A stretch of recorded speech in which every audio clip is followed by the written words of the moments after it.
মুন্সিগঞ্জের লৌহজংয়ে ঢাকা মাওয়া এক্সপ্রেসওয়েতে যাত্রীবাহী বাস নিয়ন্ত্রণ হারিয়ে দুর্ঘটনায় ৫ জন আহত হয়েছেন। বুধবার দিবাগত রাত ১১টা ৪৫ দিকে পদ্মা সেতু উত্তর থানার পাশে এ ঘটনা ঘটে।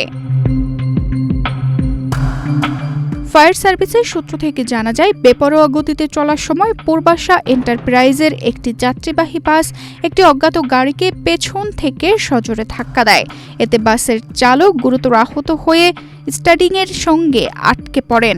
এক্সট্রিম মশার কয়েল প্ল্যান্ট ফাইবার দিয়ে তৈরি, তাই সহজে ভাঙে না, সুগন্ধিযুক্ত ও নিরবিচ্ছিন্নভাবে জ্বলে। ডেঙ্গু, চিকুনগুনিয়া বাহি সহ যে কোনো মশার বিরুদ্ধে দেয় এক্সট্রিম সুরক্ষা। এছাড়া সুপারভাইজার, 2 হেল্পার ও একজন যাত্রী আহত হন। খবর পেয়ে শ্রীনগর ফায়ার স্টেশনের 2টি ইউনিট দ্রুত ঘটনাস্থলে পৌঁছে অত্যাধুনিক উদ্ধার সরঞ্জামের সাহায্যে আটকে পড়া চালকদের উদ্ধার করে। পরে আহত 5 জনকে ফায়ার সার্ভিসের অ্যাম্বুলেন্সে শ্রীনগর উপজেলা স্বাস্থ্য কমপ্লেক্সে পাঠানো হয়।